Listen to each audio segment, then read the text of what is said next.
You're recognized for questions. Thank you, Mr. Chairman. Welcome to each of the witnesses. I appreciate your taking your time to be here today to talk about these important issues. As you all know, in the Communications Act of 1934, Congress charged the FCC with regulating radio operations in the United States in the public interest.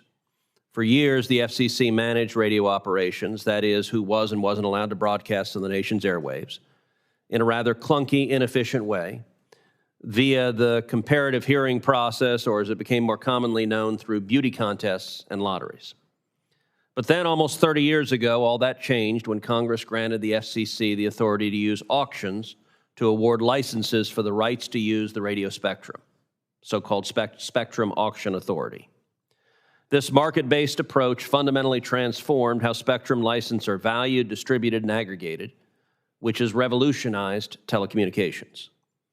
As the FCC put it in the 1997 report to Congress, quote, Spectrum Auction Authority has ushered the telecommunications industry into a new era, an era in which competition, economic efficiency, and innovation have become the watchwords for both the public and private telecommunications sectors. The FCC auctions programs has been a success for the American people.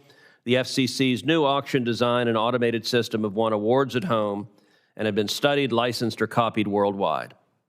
In most cases, experience has shown that FCC auctions have increased competition, provided opportunities for new entrants, and benefited customers.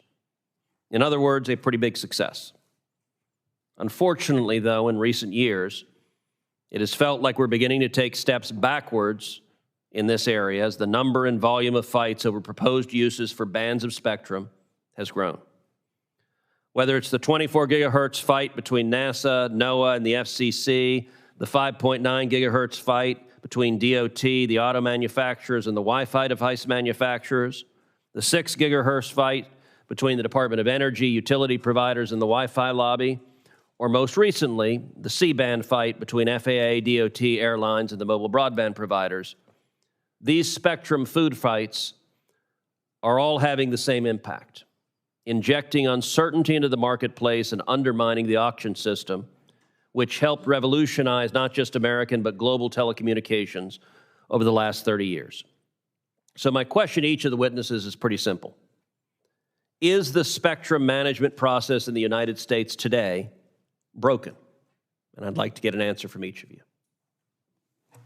Senator, I think it's hopefully on the mend. We're seeing signs today with the announcement of the new MOU between the NTIA and the FCC. I think we can ask policymakers to continue to take other steps to ensure that the discipline needed to address the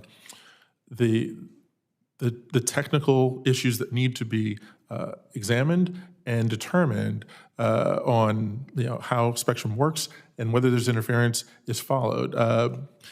We need leadership to make sure that there's a long-term commitment for those agencies to be the final authority on the technical specs, and then to follow that science and figure out, as I think Chair Cantwell was saying, what is the need and how we make sure that all of those needs are met as best as possible. But we have the technical capability to do it through sharing unlicensed and licensed spectrum, but we need the cooperation. Ms. Baker? Thank you, Senator. It's a good question. I'm always optimistic, so I wouldn't say it's broken, but I think it needs some help, and I think it needs some interest from this committee.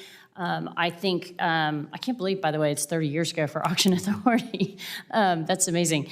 I do think that a lot of these are technological questions, and we need to empower more. There are answers. These are known answers. And so we need to have, as the MOU is doing, having these problems raised earlier and making sure we have the resources in a neutral way to test them.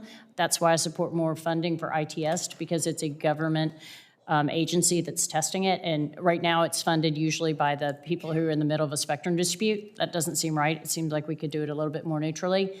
I think we need to empower the FCC and NTIA in a much greater way. Their leadership needs to be the final say in these spectrum disputes.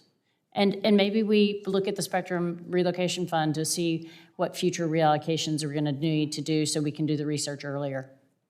Mr. Rana?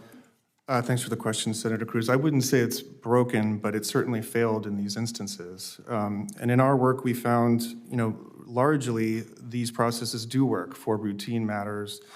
Agencies do feel that NTIA appropriately represents them. Things get resolved very, very routinely.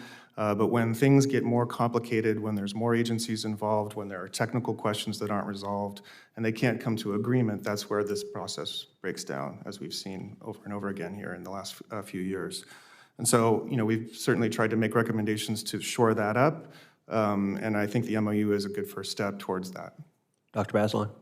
Our current system's pretty clunky and inefficient, but we have to recognize it has gotten us to our current system, which is a really incredible wireless broadband network and ecosystem. It could do a lot better, and going forward, it's going to be its clunkiness is going to become an increasing impediment to doing the right management. Well, thank you. That's helpful.